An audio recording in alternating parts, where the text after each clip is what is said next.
There are lots of Bible verses that are misunderstood. But there's one particular phrase that is really misunderstood. And I think it's a really important phrase for us to understand. So let me tell you what I'm talking about. Both Matthew and Mark, in their accounts of the crucifixion, record Jesus saying, my God, why have you forsaken me?" And that's a troubling verse for Christians for a couple of reasons. First of all, if Jesus is God, how could God forsake him?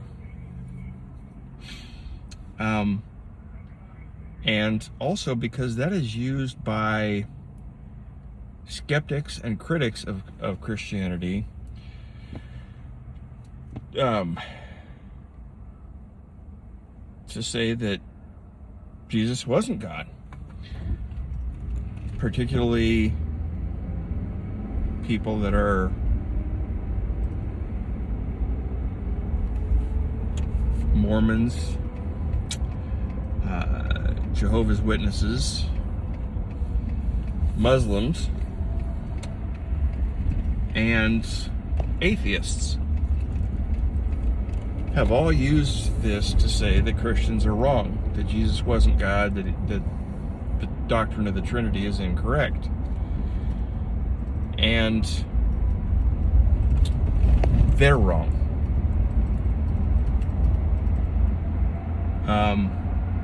I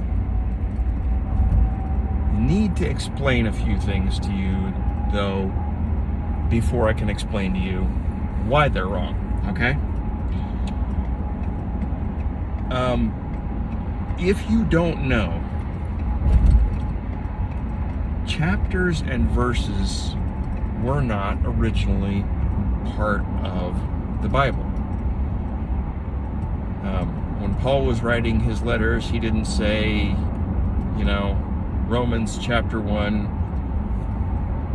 verse 1, and here's the verse, and now this is verse 2, and here's the verse, and it didn't work that way. There was a guy in the 1500s that came up with a system of chapters and verses to make it easier to find things. And I am very thankful to this guy because it makes studying, memorizing, and reading the Bible so much easier. But they're not divinely inspired. He actually made some chapter and verse divisions that I think are kind of harmful because he divides up things into different chapters that really should go together. But that being said,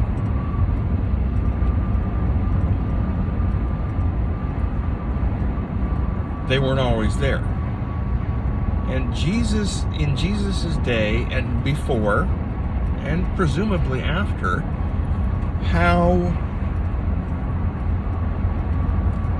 a rabbi or a teacher, or once the early church got started, a leader would tell you what passage of scripture they were talking about. They would quote the first few words, and then you would know where they were reading from, where they were quoting, what they were talking about. So, for instance, let's take the Gospel of John. If I say, "In the beginning was the Word, and the Word was with God, and the Word was God," well, you know that's how John starts. If I'm talking about the 23rd Psalm in the Old Testament, If I say, the Lord is my shepherd, I shall not want, you know that I'm quoting what we now call the 23rd Psalm. Now, the Psalms were a little bit different in that they were divided up into individual Psalms because they were wrote as Psalms, but they weren't,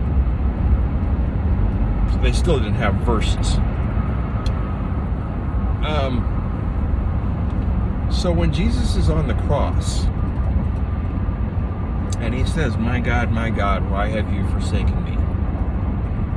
He's not saying that God has forsaken him. What he is doing is quoting the start of the 22nd Psalm that King David wrote. And David is lamenting about his situation, that he's being chased, that he is hiding in caves, that he's being persecuted. And so that's how that psalm starts. Jesus is quoting that psalm. Why? Well, I'll tell you why. Because Jesus' followers still hadn't quite gotten the idea of what the plan was. They had gotten to the point where, okay, we know you're the Messiah, and some of them even, I think, had the idea that they knew that he was God.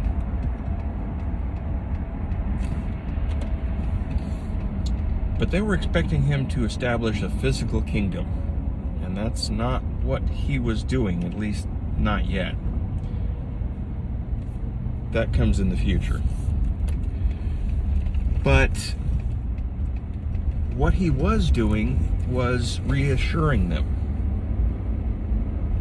He was telling them that his crucifixion and his death were part of the plan.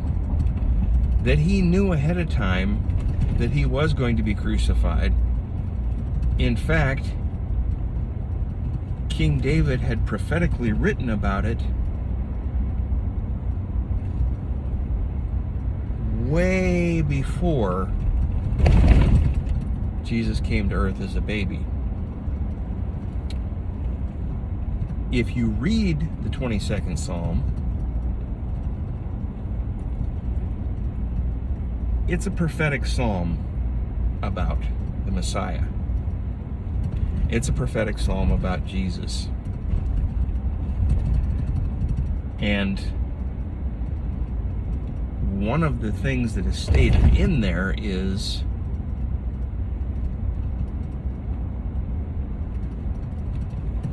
that they pierced his hands and his feet.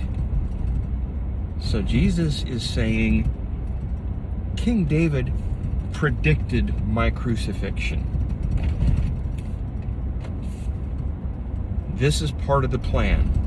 You can be reassured. This isn't an accident. I knew that I was going to be crucified. It's okay. And that was really important to his followers then. And it's really important to us today to know that his crucifixion, his death, burial, and resurrection wasn't plan B, it was plan A. It was the plan. And you can also tell the skeptics, the critics, the Mormon/LDS people, the Jehovah's Witnesses, the Muslims, and the atheists that they don't know what they're talking about when they say that Jesus was saying that he wasn't God when he asked why the Father had forsaken him, why God had forsaken him. Because he wasn't making a statement about whether or not he was. He wasn't asking God why he had forsaken him. He was quoting the words of King David. Something to think, for them to think about.